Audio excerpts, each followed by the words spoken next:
घटना लगभग 10 साल पहले की है, जब मैं और मेरे कुछ दोस्त राजस्थान के एक छोटे से गांव के पास ट्रैकिंग पर गए थे। उस दिन हमने काफी देर तक ट्रैकिंग की थी और शाम हो गई थी। हम सब थके हुए थे और जल्दी से जल्दी शहर लौटना चाहते थे, लेकिन हमारे पास कोई साधन नहीं था। तभी एक बस दूर से आती दिखी और हम सबने राहत की सांस ली। बस देखने में पुरानी लग रही थी, लेकिन हमारे पास कोई और विकल्प नहीं था, इसलिए हम बस में चढ़ गए। बस के अंदर घुसते ही माहौल थोड़ा अजीब लगने लगा। बस में हमारे अलावा सिर्फ 2-3 लोग और बैठे थे जो सिर झुकाए चुपचाप बैठे थे। ड्राइवर और कंडक्टर भी किसी से बात नहीं कर रहे थे। मुझे ये सब कुछ थोड़ा असामान्य लग रहा था, लेकिन हमने सोचा कि हो सकता है सब बस जल्दी से जल्दी घर जाना चाहते हो।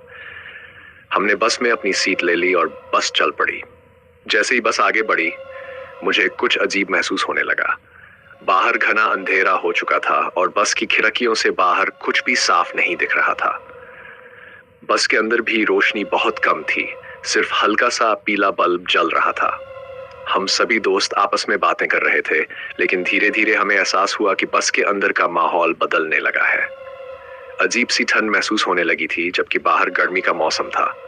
हमारे पीछे बैठी एक महिला बुरी तरह से खांस रही थी। उसकी खांसी की आवाज इतनी तेज थी कि पूरे बस में गूंजने लगी। हम में से एक दोस्त ने मुड़कर देखा तो उसकी आंखें फटी की फटी रह गई। उस महिला का चेहरा सफेद और बेजान लग रहा था। उसकी आंखें गहरे गड्ढों जैसी थीं और वह लगातार हमारी ओर देख रही थी। मुझे लगा कि शायद हम सब थके हुए हैं और इसलिए ऐसा महसूस कर रहे हैं, लेकिन कुछ ही देर में अजीब घटनाएं शुरू हो गई। बस के अंदर सीटों के नीचे से अचानक किसी के खरोंचने की आवाज आने लगी। पहले तो हमने इसे अनसुना कर दिया, लेकिन जब आवाजें बढ़ने लगी तो हम सभी घबरा गए।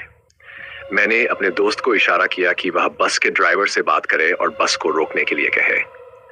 वह डरते डरते ड्राइवर के पास गया, लेकिन जब उसने ड्राइवर को छुआ तो अचानक ड्राइवर की गर्दन असामान्य रूप से पीछे की ओर मुड़ गई और उसकी आंखें सफेद हो गई।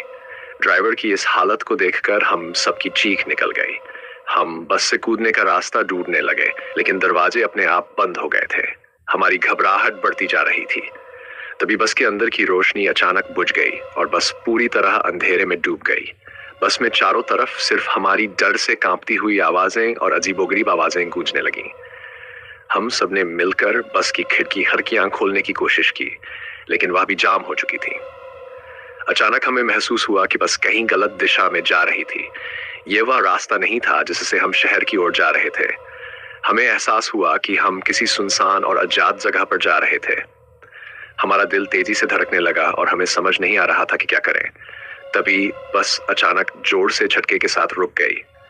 जैसे ही बस रुकी, हमने देखा कि बस के सभी दरवाजे और खिड़कियां खुल गई थीं।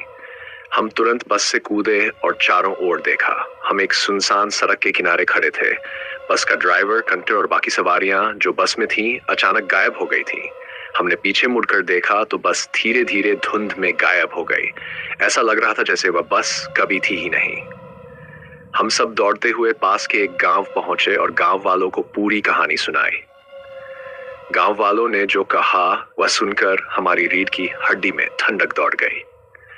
उन्होंने बताया कि सालों पहले इस बस का एक्सीडेंट हुआ था, जिसमें बस का ड्राइवर, कंडक्टर और कई यात्री मारे गए थे। तब से ये बस कभी कभी रात के समय उस रास्ते पर दिखाई देती है, लेकिन जो लोग इसमें चढ़ते हैं वे कभी वापस नहीं आते। हम उस रात के बाद कभी उस इलाके में नहीं गए। वह घटना आज भी हमें डराती है और हमें एहसास दिलाती है कि दुनिया में ऐसी कई रहस्यमयी चीजें हैं जिनका कोई तर्क नहीं।